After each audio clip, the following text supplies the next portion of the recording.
Hello friends, welcome to സൂമെൻട്രിക്സ്. നമ്മൾ ഇന്ന് പഠിക്കാൻ പോകുന്നത് ഫെറമോൺസിനെ പറ്റിയാണ്. ഫെറമോൺസ് എന്താണ്, അതിന് ഏതൊക്കെ ടൈപ്സ് ആണുള്ളത്, പെസ്റ്റ് മാനേജ്മെന്റിൽ അവർക്ക് എന്ത് റോളാണുള്ളത്, ഇതൊക്കെയാണ് ഇന്നത്തെ നമ്മുടെ വിഷയം. Pheromones are ecto hormones. Insects chemical കമ്മ്യൂണിക്കേഷന് വേണ്ടിയിട്ട് പുറത്തേക്ക് റിലീസ് ചെയ്യുന്ന ഹോർമോണാണ് ഫെറമോൺ എന്ന് പറയുന്നത്. തങ്ങളുടെ ഫുഡ് കണ്ടുപിടിക്കാനും മെയ്റ്റിങ്ങിനും ഡിഫൻസിന് വേണ്ടിയുമൊക്കെ ഇൻസെക്ട്സ് പരസ്പരം ഇങ്ങനെ കമ്മ്യൂണിക്കേറ്റ് ചെയ്യാറുണ്ട്.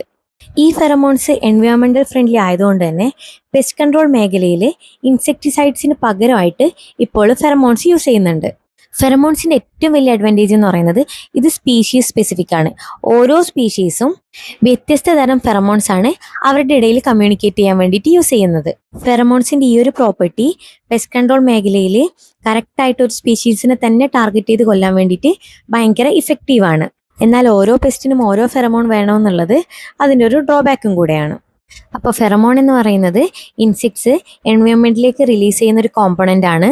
തങ്ങളുടെ ആവശ്യങ്ങളായ ഡിഫൻസിനും ഫുഡിനും സെക്സിനൊക്കെ വേണ്ടിയിട്ടാണ് ഇൻസെക്ട് ഇങ്ങനെ ഫെറമോൺസ് റിലീസ് ചെയ്യുന്നത്. ഈ റിലീസ് ചെയ്യപ്പെട്ട ഫെറമോൺസ് അതേ സ്പീഷീസിൽപ്പെട്ട മറ്റൊരു ഇൻസെക്റ്റിന്റെ ഫെറമോൺ റിസെപ്റ്റർ സെൻസ് ചെയ്യുകയും അതിനെ റിസീവ് ചെയ്യുകയും ചെയ്യുന്നു. ഇൻസെക്റ്റിലുള്ള ആന്റിനയാണ് ഇങ്ങനെ സെൻസ് ചെയ്യുന്നത്. അങ്ങനെ ആന്റിനയിലുള്ള ക്യൂട്ടിക്കുലർ പോസ് വഴി ഈ ഫെറമോൺസ് അകത്തേക്ക് കടക്കുന്നു. അകത്തേക്ക് എത്തിയതിനു ശേഷം ഫെറമോൺ ബൈൻഡിങ് പ്രോട്ടീൻ്റെ സഹായത്തോടുകൂടെ റിസെപ്റ്റർ പ്രോട്ടീനുമായിട്ട് ഇന്ററാക്ട് ചെയ്യും. അങ്ങനെ സിഗ്നൽ പ്രൊഡ്യൂസ് ചെയ്യും. ഇനി എന്താണോ റെസ്പോൺസ് വേണ്ടത്, സെക്ഷൽ പാർട്ട്ണറാണോ അല്ലെങ്കിൽ ടെറിട്ടറി മാർക്ക് ചെയ്യാനാണോ, അങ്ങനെ എന്താണോ റെസ്പോൺസ് വേണ്ടത് അതിന് കണക്കായിട്ടുള്ള റെസ്പോൺസ് നൽകുകയും ചെയ്യും. ഇങ്ങനെയാണ് ഫെറമോൺസ് വഴിയുള്ള ഇൻസെക്റ്റിന്റെ കമ്മ്യൂണിക്കേഷൻ എന്ന് പറയുന്നത്. ഫങ്ഷൻസിനനുസരിച്ചിട്ട് മെയിനായിട്ട് ഈ ഫെറമോൺസിന് രണ്ട് കാറ്റഗറി ആയിട്ട് തിരിച്ചിട്ടുണ്ട്: sex pheromones and aggregation pheromones. Sex pheromones എന്ന് പറയുന്നത് യൂഷ്വലി ഫീമെയിൽ ഇൻസെക്ട് പ്രൊഡ്യൂസ് ചെയ്യുന്ന ഫെറമോൺസ് ആണ്. ഷോർട്ട് ലിവ്ഡ് ആയ ഫീമെയിൽസ് മെയ്റ്റിങ്ങിന് വേണ്ടിയിട്ട് മെയിൽസിനെ അട്രാക്ട് ചെയ്യാൻ വേണ്ടിയിട്ടാണ് ഈ ഫെറമോൺസ് സെക്രീറ്റ് ചെയ്യുന്നത്. അഗ്രിഗേഷൻ ഫെറമോൺ എന്ന് പറഞ്ഞാൽ ഇൻസെക്റ്റിനെ അഗ്രിഗേറ്റ് ചെയ്യാൻ വേണ്ടിയിട്ട് അല്ലെങ്കിൽ കൂട്ടം കൂട്ടാൻ വേണ്ടിയിട്ട് ഉപയോഗിക്കുന്ന ഫെറമോണാണ് അഗ്രിഗേഷൻ ഫെറമോൺ. ഇത് പൊതുവെ ലോങ് ലിവ്ഡ് ആയിട്ടുള്ള മെയിൽസ് ആണ് പ്രൊഡ്യൂസ് ചെയ്യുക. ഈ ഫെറമോൺസ് പ്രൊഡ്യൂസ് ചെയ്യുന്നത് വഴി മെയിൽസും ഫീമെയിൽസും ഒക്കെ അട്രാക്ട് ചെയ്തിട്ട് വരും. ഇത് ചെയ്യുന്ന എന്തിനാണെന്ന് വെച്ചിട്ടുണ്ടെങ്കിൽ എവിടെയെങ്കിലും ഫുഡ് കണ്ടുപിടിച്ചിട്ടുണ്ടെങ്കിൽ അല്ലെങ്കിൽ പ്രിഡേഷന് വേണ്ടിയിട്ട് അല്ലെങ്കിൽ ഡിഫൻസിന് വേണ്ടിയിട്ടൊക്കെയാണ് ഇങ്ങനെ ആൾക്കാരെ ഗ്യാദർ ചെയ്യിപ്പിക്കുക. അതിനു വേണ്ടിയാണ് അഗ്രിഗേഷൻ ഫെറമോൺ ഉപയോഗിക്കുക. ഈ രണ്ട് മെയിൻ കാറ്റഗറിക്ക് പുറമെ ഇനിയും ഒരുപാട് ഫെറമോൺസ് ഉണ്ട്. അതിന് എക്സാമ്പിളാണ് ട്രെയിൽ ഫെറമോൺ എന്ന് പറയുന്നത്. ആൻറ്റ്സ് ഫുഡൊക്കെ കണ്ടുപിടിച്ചാൽ ഉപയോഗിക്കുന്ന ഒരു ഫെറമോണാണ് ട്രെയിൽ ഫെറമോൺ എന്ന് പറയുന്നത്. ഫുഡിന്റെ ഡയറക്ഷനിലേക്ക് എത്താനുള്ള ഒരു റോഡ് മാപ്പ് പോലെയാണ് ഈ ട്രെയിൽ ഫെറമോൺ എന്ന് പറയുന്നത്. പിന്നെ അലാം ഫെറമോൺസ് ഉണ്ട്. എന്തെങ്കിലും ഡേഞ്ചറിലാണെങ്കിൽ ഒന്നില്ലെങ്കിൽ ഓടാൻ വേണ്ടിയിട്ട് അല്ലെങ്കിൽ അറ്റാക്ക് ചെയ്യാൻ വേണ്ടിയിട്ട് ഉപയോഗിക്കുന്ന ഫെറമോണാണ് അലാം ഫെറമോൺ എന്ന് പറയുന്നത്. പിന്നെ മുട്ടയിടുന്ന സ്ഥലത്തെ കാണിച്ചു കൊടുക്കുന്ന എഗ് ലൈൻ ഫെറമോൺസ് ഉണ്ട്. പിന്നെ സ്വന്തം മക്കളെ തന്നെ തിരിച്ചറിയാനുള്ള ബ്രൂഡ് റെക്കഗ്നീഷൻ ഫെറമോൺസ് ഉണ്ട്. കാസ്റ്റ് റെക്കഗ്നീഷൻ ഫെറമോൺ ഉണ്ട്. അതായത് ബീസിന്റെ കാസ്റ്റ് സിസ്റ്റം നമ്മൾ കഴിഞ്ഞ വർഷം പഠിച്ചിട്ടുണ്ട്, ക്യൂൻ ബി, വർക്കർ ബി എന്നൊക്കെ പറഞ്ഞിട്ട്. അപ്പോൾ അവർ ഓരോ ആ കാസ്റ്റിനെ മനസ്സിലാക്കാനുള്ള അങ്ങനെയുള്ള ഫെറമോൺസ് ഉണ്ട്. ഓരോരാളുടെ ടെറിട്ടറി മാർക്ക് ചെയ്യാനുള്ള മാർക്കർ ഫെറമോൺസ് ഉണ്ട്. ഇതൊന്നും പോരാതെ ഇൻസെക്റ്റിന്റെ സ്പീഡ് കൂട്ടുകയോ കുറയ്ക്കുകയോ ചെയ്യുന്ന ലൊക്കോമോട്ടർ സ്റ്റിമുലൻസ് ഉണ്ട്. പിന്നെ ഏതെങ്കിലും കെമിക്കൽസിന്റെ ഒക്കെ അടുത്തേക്ക് എത്തിക്കഴിഞ്ഞാൽ മൂവ്മെന്റിന് അപ്പം തന്നെ സ്റ്റോപ്പ് ചെയ്യിപ്പിക്കുന്ന പ്രിസണേഴ്സ് ഫെറമോൺസ് ഉണ്ട്. പിന്നെ ക്വീൻ ബി പ്രൊഡ്യൂസ് ചെയ്യുന്ന ക്വീൻ ബി ഫെറമോൺസ് ഉണ്ട്. മോത്തിന്റെ ആൻഡ്രോകോണിയൽ ഓർഗൻ പ്രൊഡ്യൂസ് ചെയ്യുന്ന ആൻഡ്രോകോണിയൽ ഫെറമോൺസ് ഉണ്ട്. അങ്ങനെ ഫെറമോൺസ് തന്നെ ഒരുപാട് കാറ്റഗറീസ് ഉണ്ട്. ഇതൊക്കെ സ്പീഷീസ് സ്പെസിഫിക് ആണെന്നുള്ളതാണ് ഇൻസെക്റ്റിന്റെ ഏറ്റവും വലിയ അഡ്വാൻറ്റേജ് എന്ന് പറയുന്നത്. ഇനി ഈ ഫെറമോൺസ് ഒക്കെ പെസ്റ്റ് മാനേജ്മെന്റിൽ എങ്ങനെ ഉപയോഗിക്കുന്നു എന്ന് നോക്കാം. ആദ്യത്തേത് മാസ് ട്രാപ്പിംഗ് ആണ്. ഇതിനു വേണ്ടിയിട്ട് ഉപയോഗിക്കുന്നത് അഗ്രിഗേഷൻ ഫെറമോൺസ് ആണ്. ഇൻസെക്ട് ഈ ഫെറമോൺ ഉപയോഗിക്കുന്നത് എല്ലാവരെയും ഒത്തുചേർക്കാൻ വേണ്ടിയിട്ടാണ്. ഡിഫൻസിന് വേണ്ടിയിട്ടോ ഫുഡിന് വേണ്ടിയിട്ടോ അങ്ങനെ എല്ലാവരും ഒത്തുചേർക്കാൻ വേണ്ടിയിട്ടാണ് ഈ ഫെറമോൺസ് ഇൻസെക്ട് ഉപയോഗിക്കുന്നത്. അപ്പം അതേ ഫെറമോൺസ് നമ്മൾ ഉപയോഗിച്ചിട്ട് പെസ്റ്റിനെ അട്രാക്ട് ചെയ്യിപ്പിക്കുന്നു. അപ്പോൾ പെസ്റ്റിന് ഇത് നാച്ചുറൽ ആണോ അല്ല മാൻമെയ്ഡ് ആണോ എന്ന് മനസ്സിലാക്കാനുള്ള കഴിവില്ല. മെയിൽസും ഫീമെയിൽസും അടക്കം ഒരു കൂട്ടം തന്നെ ഈ ഫെറമോണിന്റെ ഭാഗത്തേക്ക് അട്രാക്ട് ചെയ്തിട്ട് വരും. അപ്പോൾ ഈ പെസ്റ്റിനൊക്കെ നമ്മൾ ക്യാച്ച് ചെയ്യും, അതിനെ കില്ല് ചെയ്യും. അങ്ങനെ ഒരു മാസ് ആയിട്ടുള്ള റിഡക്ഷൻ തന്നെ പെസ്റ്റ് പോപ്പുലേഷനിൽ നമുക്ക് കൊണ്ടുവരാൻ വേണ്ടി പറ്റും. ഇങ്ങനെ മാസ് ട്രാപ്പിങ്ങിലൂടെ പിടിക്കുന്ന പെസ്റ്റിന് എക്സാമ്പിൾസ് ആണ് palm weevil, cotton weevil, brinjal shoot, fruit borer എന്നൊക്കെ പറയുന്നത്. അടുത്തത് മേറ്റിംഗ് ഡിസ്റപ്ഷൻ ആണ്. ഇതിനു വേണ്ടിയിട്ട് ഉപയോഗിക്കുന്നത് സെക്സ് ഫെറമോൺസ് ആണ്.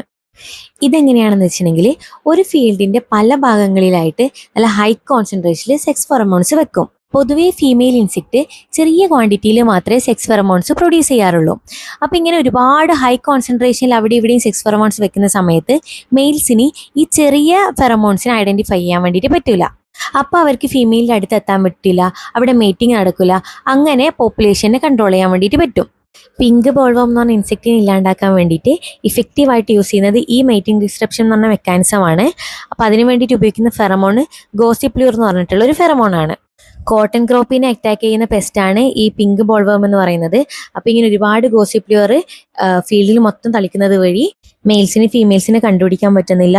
അപ്പോൾ അവർക്ക് മേറ്റിംഗ് പറ്റുന്നില്ല, മൾട്ടിപ്ലിക്കേഷന് പറ്റുന്നില്ല, അങ്ങനെ ക്രോപ്പിനെ ഡാമേജിൽ നിന്ന് രക്ഷിക്കാൻ പറ്റുന്നുണ്ട്. ഇതേ മെത്തേഡിലൂടെ തന്നെ മസ്കുലർ എന്ന് പറയുന്ന ഫെറമോൺ വഴി നമുക്ക് ഈച്ചകളെ കൺട്രോൾ ചെയ്യാൻ വേണ്ടിയിട്ട് പറ്റുന്നുണ്ട്. അടുത്തത് ഫെറമോൺ ട്രാപ്സ് ആണ്. ഒരു ലാർജ് പോപ്പുലേഷനത്തിന് ഒരുമിച്ച് ഇല്ലാണ്ടാക്കാൻ സഹായിക്കുന്നതാണ് ഫെറമോൺ ട്രാപ്പ് എന്ന് പറയുന്നത്. ഫെറമോൺ വെച്ചിട്ടുള്ള കെണിയാണിത്. ഇതിന് എക്സാമ്പിൾ എന്ന് പറയുന്നത് വിങ് ട്രാപ്പും ഡെൽറ്റ ട്രാപ്പും ആണ്. വിങ് ട്രാപ്പ് എന്ന് പറയുന്നത് ലാർജ് മോത്തിനെയൊക്കെ പിടിക്കാൻ വേണ്ടിയിട്ട് സഹായിക്കുന്ന ഒരു മെത്തേഡാണ്. ഫെറമോണിനെ അട്രാക്ട് ചെയ്തിട്ട് വരുന്ന മോത്തുകൾ ഇതിന്റെ സ്റ്റിക്കി എൻഡിൽ പോയിട്ട് പറ്റിപ്പിടിക്കും, അങ്ങനെ അത് അതിൽ ട്രാപ്ഡ് ആവും. ഇതേ മെത്തേഡ് തന്നെയാണ് ഡെൽറ്റ ട്രാപ്പും. ഫെറമോൺ ഉപയോഗിച്ചിട്ട് മോത്തിനെ അട്രാക്ട് ചെയ്യിപ്പിക്കും, അങ്ങനെ സ്റ്റിക്കി എൻഡിൽ വന്നിട്ട് അത് സ്റ്റിക്ക് ചെയ്യും. പക്ഷെ വ്യത്യാസം എന്ന് പറയുന്നത് ഇത് ചെറിയ മോത്തുകളാണെന്നാണ്. ഇങ്ങനെ ഫെറമോൺ ട്രാപ്പുകളിലൂടെ പിടിച്ച മോത്തുകളെ മൊത്തത്തിൽ അങ്ങ് കൊല്ലാണ്ട് മെയിലിനെ മാത്രം സെലക്ട് ചെയ്തിട്ട് നമുക്ക് ഇൻസെക്ടിസൈഡ് വെച്ചിട്ട് കൊല്ലാം. ഈ ഒരു ടെക്നിക്കിനെ നമ്മൾ മെയിൽ അനീലേഷൻ ടെക്നിക്ക് എന്നാണ് വിളിക്കുന്നത്. അതായത് മെയിലിനെ മാത്രം സെലക്ട് ചെയ്തിട്ട് കൊല്ലും, അങ്ങനെ ഫീമെയിലിന് മേറ്റ് ചെയ്യാൻ വേറെ ആരും ഉണ്ടാവില്ല. അതുവഴി നമുക്ക് പോപ്പുലേഷൻ കൺട്രോൾ ചെയ്യാൻ വേണ്ടിയിട്ട് പറ്റും. മെയിൽസിനെ കൊല്ലാതെ സ്റ്റെറൈൽ ചെയ്യുന്ന ടെക്നിക്കും കൂടി ഉണ്ട്. സ്റ്റെറൈലായ മെയിലിനപ്പം കുട്ടികളെ ഉണ്ടാക്കാൻ വേണ്ടി പറ്റില്ല, അങ്ങനെയും വേണമെങ്കിൽ പെസ്റ്റിനെ കൺട്രോൾ ചെയ്യാം. അപ്പോൾ ഫെറമോൺ ഉപയോഗിച്ചുകൊണ്ടുള്ള പെസ്റ്റ് മാനേജ്മെൻറ്റ് രീതികളാണ് mass trapping, mating disruption and pheromone traps. Mass trapping എന്ന് വെച്ചിട്ടുണ്ടെങ്കിൽ എഗ്രിഗേഷൻ ഫെറമോൺ ഉപയോഗിച്ചിട്ട് ഒരു കൂട്ടം ഇൻസെക്റ്റിനെ അട്രാക്ട് ചെയ്യുക, അതിനെ അങ്ങനെ ട്രാപ്പ് ചെയ്യുക. മേറ്റിംഗ് ഡിസ്റപ്ഷൻ എന്ന് വെച്ചിട്ടുണ്ടെങ്കിൽ സെക്സ് ഫെറമോൺ ഉപയോഗിച്ചുകൊണ്ട് മേറ്റിങ്ങിനെ പ്രിവെൻറ്റ് ചെയ്യുക. ഫെറമോൺ ട്രാപ്പ് എന്ന് പറയുന്നത് ഫെറമോൺ വെച്ചുകൊണ്ടുള്ള ഒരു കെണിയാണ്. അതിലേക്ക് സ്മോൾ ആൻഡ് ബിഗ് മോത്ത് വന്നിട്ട് അട്രാക്ട് ചെയ്യും, അങ്ങനെ അവരുടെ സ്റ്റിക്കി എൻഡിൽ വന്നിട്ട് അത് പറ്റിപ്പിടിക്കും, അങ്ങനെ ട്രാപ്പ് ചെയ്യും. ഈ ട്രാപ്പിങ്ങിലൂടെ കിട്ടുന്ന ഇൻസെക്റ്റിനെ ഒന്നുകിൽ ഇൻസെക്ടിസൈഡ് ഉപയോഗിച്ചിട്ട് മൊത്തത്തിൽ അങ്ങ് കൊല്ലും, അല്ലെങ്കിൽ മെയിൽസിനെ സെലക്ട് ചെയ്തിട്ട് മെയിൽ അനീലേഷൻ ടെക്നിക്കിലൂടെ അവരെ മാത്രം കൊല്ലും. അതും അല്ലെങ്കിൽ മെയിൽസിനെ എടുത്തിട്ട് അവരെ സ്റ്റെറിലൈസ് ചെയ്യും, അങ്ങനെ റീപ്രൊഡക്ഷന് സാധ്യത ഇല്ലാണ്ടാവും, അങ്ങനെ പെസ്റ്റ് കൺട്രോൾ ചെയ്യും. ഇനി നൊക്ടാണൽ ഇൻസെക്റ്റിനെ ആണെങ്കിൽ ഈ ഫെറമോണിൻ്റെ കൂടെ ലൈറ്റും കൂടെ വെക്കും. അപ്പോൾ ആ ലൈറ്റ് വലിയ അട്രാക്ട് ചെയ്തിട്ട് വരുന്ന നൊക്ടാണൽ ഇൻസെക്റ്റ് അവിടെ ട്രാപ്പായി പോവും, അവരെ പിടിക്കും, കില്ല് ചെയ്യും. ഇങ്ങനെ പെസ്റ്റ് കൺട്രോളിന് ഫെറമോൺസ് ഉപയോഗിക്കുന്നതിൻ്റെ ബെനിഫിറ്റ് എന്തൊക്കെയാണെന്ന് നോക്കാം. ഇത് വളരെ സ്പെസിഫിക് ആണ്. ടാർഗറ്റഡ് ആയിട്ടുള്ള ഇൻസെക്റ്റ് മാത്രമേ ഈ ഫെറമോണിനെ അട്രാക്ട് ചെയ്യുള്ളൂ. പിന്നെ ഇക്കോ ഫ്രണ്ട്ലി ആണ്, അതുകൊണ്ട് തന്നെ ഹ്യൂമൻസിനും ആനിമൽസിനൊക്കെ നല്ലതാണ്. ഇത് പെസ്റ്റിസൈഡ്സിന്റെ യൂസേജ് കുറക്കും. മാത്രമല്ല കുറച്ച് ബെസ്റ്റ് ആണെങ്കിൽ കൂടി ഇതൊരു ഇഫക്റ്റീവായ ടെക്നിക്കാണ്. ഇതിന്റെ ഡീമെറിറ്റും സ്പീഷീസ് സ്പെസിഫിസിറ്റി ആണ്.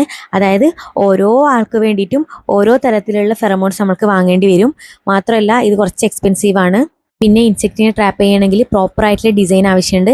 ചെറിയ വ്യത്യാസത്തിൽ പോലും ഇത് തിരിച്ച് പറന്നു പോകാനുള്ള ചാൻസ് അധികമാണ്. അപ്പോൾ ഇന്നത്തെ ക്ലാസ്സിൽ നമ്മൾ ഫെറമോൺസിനെ പറ്റിയിട്ടാണ് പറഞ്ഞത്. അതിന് ഒരുപാട് ടൈപ്സ് നമ്മൾ പഠിച്ചു. പെസ്റ്റ് മാനേജ്മെൻറ്റിൽ ഇത് എങ്ങനെ ഉപയോഗിക്കുന്നുണ്ടെന്ന് പഠിച്ചു. ഇങ്ങനെ ഉപയോഗിക്കുന്നത് വഴിയുള്ള മെറിറ്റ്സും ഡീമെറിറ്റ്സും പഠിച്ചു. അപ്പോൾ ഈ ക്ലാസ് മൊത്തത്തിൽ മനസ്സിലായെന്ന് വിചാരിക്കുന്നു. Thank you. നാളത്തെ ക്ലാസ്സിൽ നമ്മൾക്ക് വീണ്ടും കാണാം.